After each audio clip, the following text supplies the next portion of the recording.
Bien, buenos días a todos, chicos. Bueno, tardamos en empezar porque tuve un problema con mi máquina, pero ya la resolví.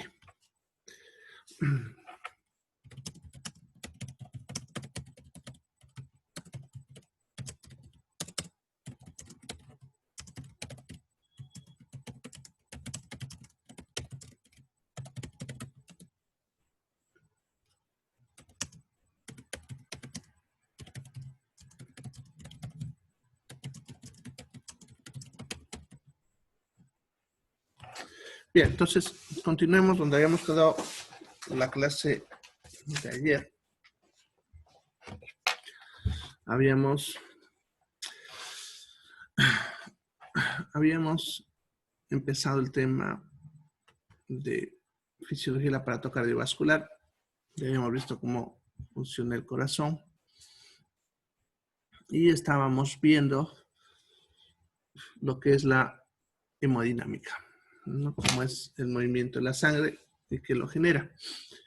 Ayer habíamos visto hasta lo que es la volemia, ¿no? Hasta acá. Y la reserva, ¿no? Reserva sanguínea. Hasta ahí habíamos visto. Y nos toca ver los componentes de la volemia. Bien. Entonces, la volemia, no se olviden que es el total de sangre que hay en el organismo. Y este total de sangre que hay en el organismo estaría compuesto por su componente sólido, que serían nuestras células sanguíneas, que son los glóbulos rojos, glóbulos blancos y plaquetas. Y el componente líquido, que es el plasma, ¿ya? Cada uno de estos tiene también sus orígenes o de dónde depende. ¿ya? Por ejemplo, vamos a ver la parte sólida, las células sanguíneas provienen de lo que es la médula ósea, ¿ya? La médula ósea es la encargada de fabricar glóbulos rojos y glóbulos blancos, ¿ya? Entonces, dependiendo del estado de la médula ósea, vamos a tener más glóbulos rojos o glóbulos blancos. A su vez, la médula ósea trabaja en base al estímulo de la eritropoyetina, que es una hormona que es liberada por riñón cuando el oxígeno disminuye. Entonces, esa función viene desde lo que es la función renal. ¿Ya? Por lo tanto, si la parte renal falla, no hay el estímulo necesario para que la médula ósea pueda liberar glóbulos rojos. Ya, lo que es el componente líquido va a depender principalmente del agua. ¿Ya? Principalmente.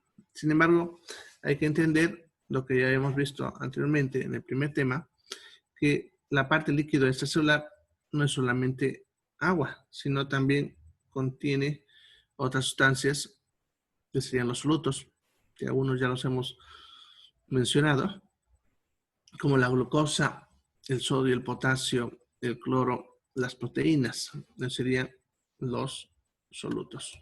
¿Ya? Bien, entonces depende de esos, pero principalmente del agua. Ahora, el agua va a depender de lo que es el balance hídrico. Y el balance hídrico es el equilibrio de el agua que tenemos en el cuerpo, el agua que ingresa y el agua que perdemos. Ya nosotros tenemos todos los días ingresos de agua y egresos de agua. Entonces eso me equilibra el balance hídrico, que es el total de agua que queda en el cuerpo. Y dependiendo de eso, también el agua disponible en el plasma. ¿Ya? Bien, ahora los ingresos del agua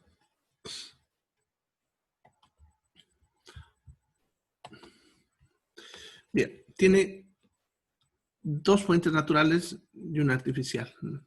Una sería el agua metabólica, que es un agua que nosotros obtenemos de forma química, en base a reacciones. Eso vamos a ver cuando veamos bioquímica. Pero de ciertas reacciones sacamos agua. Ya, eso es una parte del agua que todos los días nosotros tenemos. Y la otra es el agua de ingesta. Eso significa el agua que nosotros tomamos y depende, por lo tanto, de nuestra función intestinal, ¿no? De lo que absorbemos el agua en base a nuestro consumo. ¿Ya? Eso determina los ingresos. Esas serían las fuentes naturales. Pero hay un tercero que sería una fuente externa, que es cuando colocamos líquidos a través de vías parenterales o enterales. Eso significa a través de la vía endovenosa con sueros o con sondas, etc. Bien, esas serían las fuentes de ingreso. Los egresos, o sea, las pérdidas de agua, se dividen en dos grupos: pérdidas insensibles y pérdidas sensibles. Bien, esa definición simplemente tiene que ver con el hecho de que si se puede medir o no se puede medir. Las pérdidas insensibles son las que no podemos cuantificar por su dificultad. Ahorita vamos a ver cuáles son. Y las pérdidas sensibles son las que sí podemos medir de alguna manera y por lo tanto podemos cuantificarlas. ¿Ya? Las pérdidas insensibles, que son las que no podemos medir, está la pérdida de agua por evaporación, ¿ya? Que si bien nuestra piel tiene capacidad para retener agua, no puede retener todo el agua. Y parte de esa agua la perdemos por evaporación a través de la piel, ¿ya? parte por transpiración, que eso es diferente a la evaporación, sino transpiración es cuando sudamos y esa agua se va a perder. Ambas, como ven, dependen de la piel. ¿Ya? Cuando la piel se daña por un motivo, puede que perdamos más agua a través de alguna de estas vías. ¿Ya? Y la otra es a través de la expiración, que es cuando respiramos, al momento de botar aire, botamos cierta cantidad de agua. Eso no se nota, pero de repente cuando hace frío, algunos de ustedes han botado aire y han visto cómo salió un vapor. ¿Ya? O han de repente soplado en un vidrio y han visto cómo se juntan gotitas. ¿Ya? Ese es el agua que nosotros botamos al respirar. Y eso dependerá, por lo tanto, de la función pulmonar, ¿ya? De cómo funcione el pulmón. Eso significa, si yo respiro más rápido, voy a perder más agua. ¿Ya? Los pacientes, por ejemplo, con una neumonía, que están respirando más rápido, perderán más agua. Esas son las pérdidas insensibles, ¿ya? Las que no podemos medir. Es prácticamente imposible hacer medición de eso. Pero luego tenemos las pérdidas sensibles, que son las mayores, y son las que podemos cuantificar. Y son dos, básicamente. La catarsis, que es lo que defecamos, las heces, ya ahí perdemos siempre agua. Y, por ejemplo, si hacemos diarrea, perdemos más agua. Si estamos estreñidos, perdemos menos agua. Por lo tanto, depende de la función intestinal. ¿Ya? Y la otra sería la diuresis, que eso es lo que nosotros orinamos. ¿Ya? La cantidad de orina, que es la principal, pero el principal lugar por donde perdemos agua. ¿Ya? Y la diuresis depende de la función renal. ¿Ya? Entonces, si mi riñón está fallando, puede que orine más o puede que orine menos. Y dependiendo de eso, tendré más o menos pérdida. Bien, eso sería entonces en cuanto a lo que son los componentes sólidos y líquidos de la sangre, de la volemia. Ahora, nosotros podemos saber la relación entre el sólido y el líquido a través de una prueba de laboratorio que se llama hematocrito. ¿Ya? El hematocrito ¿ya? Es una prueba en la cual se coloca una cantidad de sangre en unos tubitos especiales, delgaditos, que se llaman tubos capilares. Ahorita les voy a mostrar cómo son.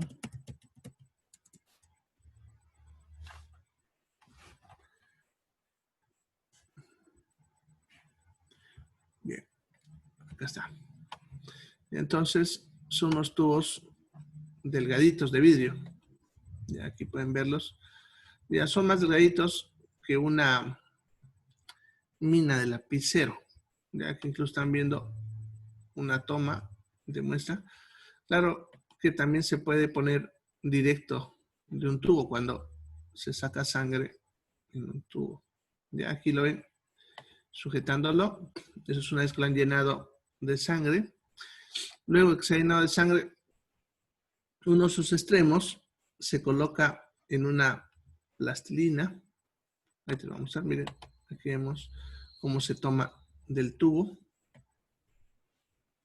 ¿Ya? Y luego se coloca en una plastilina que viene a veces así, o también vienen en unas planchitas. Bueno, a ver, no hay ahí. Por aquí creo que lo vi. O fue en el otro. Aquí está. Acá, miren. Son unas planchitas. Al centro lo que ven es la plastilina. Ya, y ahí se coloca. Aquí está. Ya, ahí se coloca el tubito, un extremo, para que se tape un extremo con plastilina. Ya, una vez que se hace eso, se coloca en una máquina que se llama centrífuga. también está viendo aquí ahorita. Bueno, se llama microcentrífuga, perdón, la máquina. Vamos a poner acá.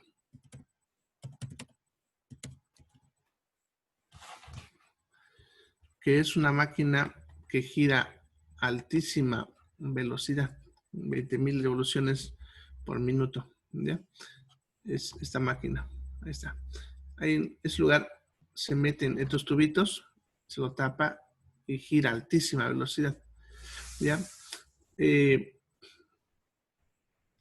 Aquí ven colocado los tubos. Está. Y también, como ven, no, están los tubitos, ¿no? Entonces, luego se prende la máquina, obviamente se tapa eso para que no salgan volando los tubos, ¿no? Ya, y cuando gira a alta velocidad, se separa lo más pesado de lo más liviano, ya, quedando hacia, así, como este, ¿ya? Como ven, en este caso, miren, aquí abajo lo que ven es la plastilina que le han puesto. Cuando lo llenaron de sangre, seguro estaba hasta acá, pero luego lo pusieron en la máquina de centrífuga y como ven, se separó, ¿no? Miren, se separa la parte sólida de la parte líquida, acá, ¿ya? Y tenemos, por lo tanto, este lado, que es puro glóbulos rojos, y esto que es el plasma, ¿ya? Incluso de esta prueba viene el nombre de glóbulos blancos y glóbulos rojos, ya que aquí, esto ven, son proglóbulos rojos. No se alcanzan a ver, pero porque es una línea delgadita, acá hay una línea que serían los glóbulos blancos, ¿ya? Y como es blanco ahí, de ahí el nombre de glóbulo blanco y acá de glóbulo rojo. Bien, una vez que se hace esto, lo que se hace es medir la distancia desde donde está la base, donde los glóbulos rojos, desde acá, hasta donde estuvo inicialmente toda la sangre, o sea, hasta donde ocupa el tubo la sangre. Luego se mide desde la misma base hasta donde ocurre la separación, ¿ya? Y luego lo que hay que hacer es sacar porcentaje, teniendo en cuenta que la distancia que se mide en este primero, que les puse arriba, sería el 100%, y se trata de determinar cuánto en por ciento corresponde esta otra medida, ¿ya? Para eso se puede usar una regla de 3 simple o calcular porcentajes, pero los laboratorios lo hacen más fácil con unos aparatitos que tienen. Ya aquí, por ejemplo, miren, están mostrando cómo se hace el proceso de medición, ¿no? Se mide la distancia de uno y del otro y luego se saca porcentaje, ¿no? Pero como les decía, ellos, para hacerlo fácil, usan unas plaquitas como esta, por ejemplo, donde ellos van haciendo girar el tubo hasta que coincida la distancia, de ahí buscan dónde se separa y tiran la línea y les da el porcentaje. Entonces ellos ya no necesitan estar calculando, pero pueden hacerlo, ¿no? Hay varias, miren, aquí hay otro modelo, ¿no? Y así, ellos usan estas plaquitas para poder calcular el hematocrito. Este incluso viene con una reglita especial que se coloca aquí los tubos y se hace girar. Bueno, son técnicas que ellos usan para facilitar y ganar tiempo, ¿no? Ya, pero una vez que se hace esa prueba, nos van a dar un porcentaje. Ese porcentaje que nos dan es la parte sólida, ¿ya? Y en su tarea de repente ustedes han debido averiguar, ya han debido pillar en el hematocrito varios valores. De repente han encontrado diferentes páginas con diferentes valores. Y seguro de uno de esos han escogido. ¿Por qué hay diferentes valores? Porque varía según el lugar donde uno vive. Ya si estamos en La Paz, en la altura, el hematocrito seguro va a ser más alto. En cambio, si nos vamos más cerca de la costa, va a ser más bajo. porque como están viendo, uno de sus componentes, lo que es los glóbulos rojos, que son los que transportan oxígeno, variará su cantidad según haya más o menos oxígeno en el aire. Entonces vamos a más altura, necesito más glóbulos rojos, y si voy más abajo, necesito menos glóbulos rojos. ¿Ya? Por lo tanto, eso hará que varíe el hematocrito. ¿Ya? Para aquí, para Santa Cruz, por ejemplo, para el sexo masculino, es de 40 a 45%, y para el sexo femenino es de 38 a 43%. ¿Ya? Entonces, ¿qué significa ese porcentaje? Pongámosle que el laboratorio te reporta que a una persona le dieron un valor, pongámosle, de 41%. ¿Ya? ¿Qué significa eso? Que el 41% de su sangre es la parte sólida. Y obviamente el restante, que en este caso sería el 59%, sería el componente líquido. Obviamente eso no te lo ponen, solamente te ponen el primer valor. Ya uno ya tiene que calcularlo. Así yo puedo saber entonces cuánto porcentaje tengo de cada uno.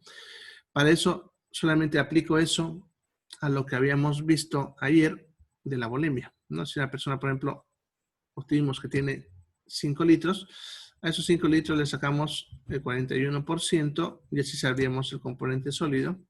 Y obviamente el restante sería el componente líquido. ¿Ya? Bien.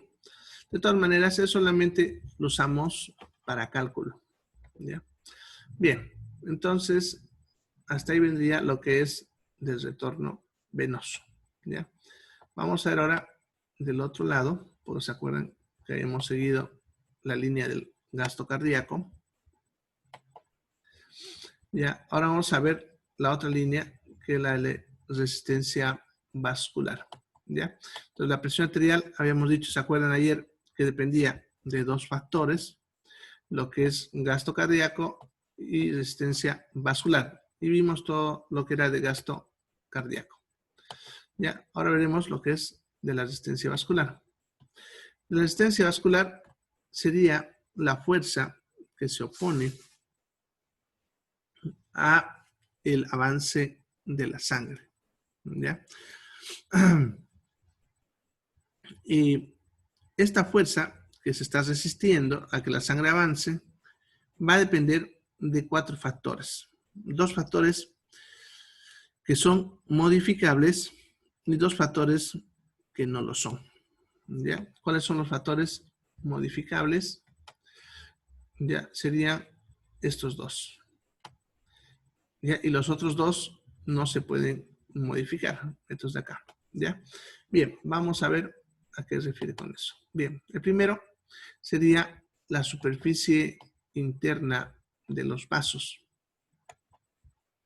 Ya, sucede que nuestras arterias y venas por dentro, en teoría, deberían ser lisas, ¿no? Porque son tubos. Es más, cuando nacemos, nuestras arterias por dentro son como un tubito limpio, ¿no? Está todo liso, no hay nada. Sin embargo, conforme vamos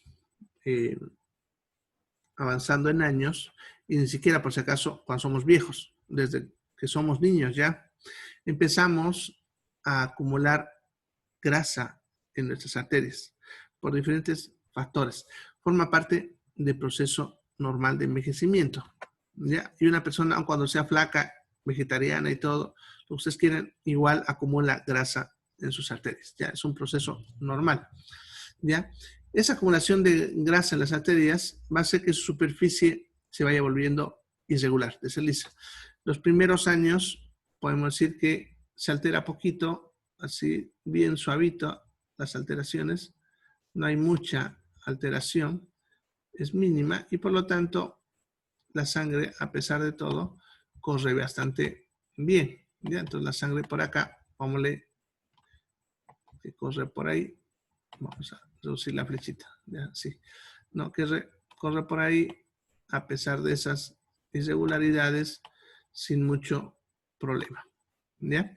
Ahora, sin embargo, conforme van pasando los años, esas irregularidades se van volviendo cada vez mayores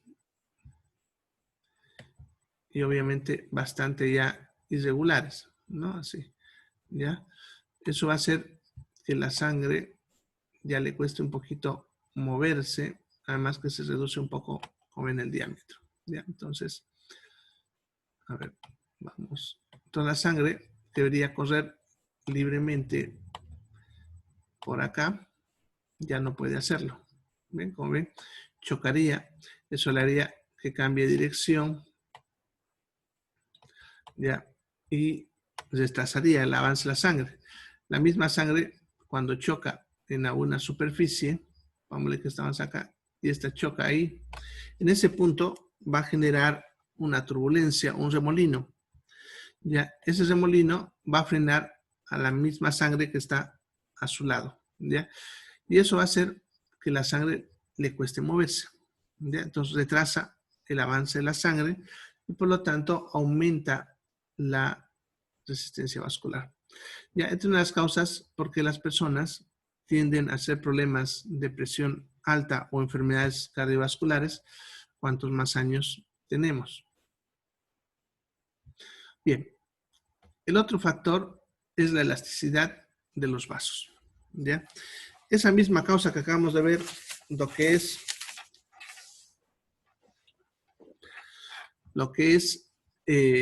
la acumulación de grasas en las arterias, va a hacer que se genere reacciones inflamatorias alrededor de esta grasa, lo cual generaría tejido cicatrizal en esas zonas. Eso reduciría la elasticidad del vaso porque el tejido cicatrizal es más rígido. Además, conforme van pasando los años, producimos menos una proteína que se llama elastina, que es la proteína que le da la elasticidad a los vasos sanguíneos. Por lo tanto, los vasos sanguíneos cada vez son menos elásticos, ¿ya? Eso hace que la presión también se incremente porque al haber menos elasticidad hay más resistencia.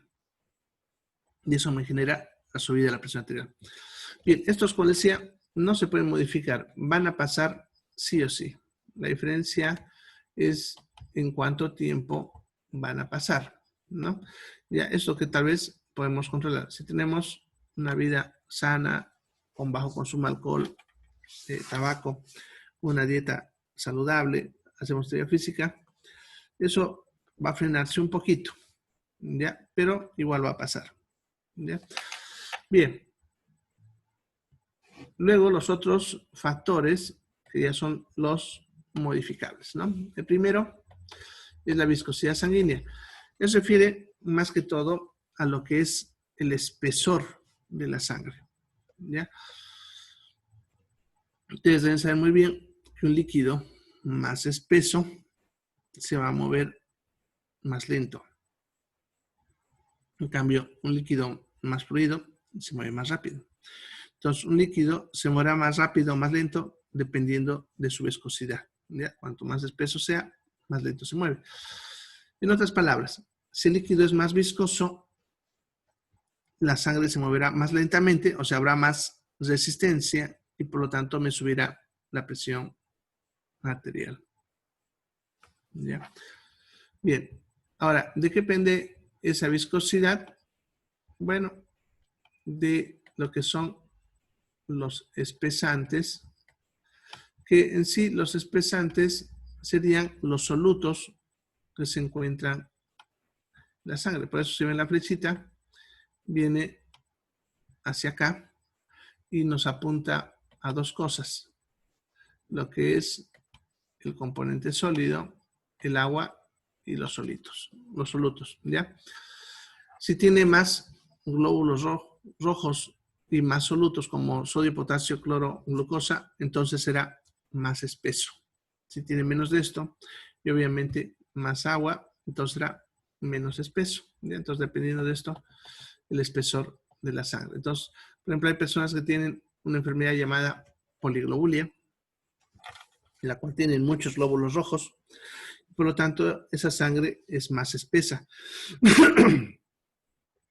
Eso me incrementaría la resistencia vascular y por lo tanto me incrementaría la presión arterial. ¿ya? Esos son los problemas por lo cual la gente se viene de altura, ¿no? Por ejemplo, hay personas que viven en La Paz que tienen problemas respiratorios con la nariz o algo, y eso genera que hagan poliglobulia. Así que hacen luego presión alta.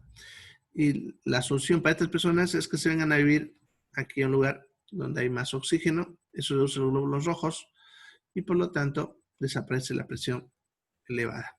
¿Ya? Bien, también pasa en los pacientes diabéticos. En este caso, el espesante sería la glucosa, ¿no? La glucosa en la sangre empieza a aumentar, eso hace que el plasma se vuelva más espeso y por lo tanto me incrementa la viscosidad sanguínea, haciendo que me suba también la presión arterial. Y una de las complicaciones de la diabetes es justamente que los pacientes se vuelvan hipertensos. ¿Ya? Bien, entonces, sin embargo, eso se puede modificar aumentándole agua, quitándole solutos, lo que les decía hace rato, por ejemplo, con los glóbulos rojos. ¿Ya? El otro factor es lo que es el diámetro interno de los vasos. ¿Ya? Las arterias pueden volverse más anchas o más angostas. Eso debido a que sus paredes están formadas por vasos sanguíneos, lo que son los músculos lisos. Entonces eso hace que ellas pueden abrirse más o cerrarse. Entonces, una arteria, ponle que es de este diámetro, comparada con una arteria que sea de este diámetro, entonces obviamente, como ven, la de abajo permitirá pasar más sangre y la de arriba menos. Por lo tanto, eso aumentará o disminuirá la resistencia vascular. Si el diámetro disminuye, como el de arriba, incrementará la presión arterial porque aumenta la resistencia vascular. En cambio, si el vaso se abre, como este de aquí abajo, eso me disminuye la resistencia vascular y eso luego me reduce lo que es la presión arterial. ¿Ya? Nuestro cuerpo lo controla a través de diversos factores. Uno de ellos, por ejemplo, el sistema de autorregulación que tenemos, que es un mecanismo en el cual cada órgano del cuerpo determina cuánta sangre recibe o cuánta sangre devuelve. Ya, por ejemplo, un músculo, cuando están sentaditos, necesita poca sangre. Entonces, los vasos sanguíneos de esa zona se cierran y así le llega poca sangre. Pero si empezamos a hacer ejercicio, necesitan más sangre, entonces se abren para que le llegue más sangre. Ya, ahora esta autorregulación no ocurre en todo el cuerpo, sino depende del órgano y de cómo éste necesite sus nutrientes. Ya, ahora, ese es un mecanismo. Ya, también otro que ya no es directo de acá, sino viene por órdenes de lo que es el sistema nervioso autónomo. ¿Ya?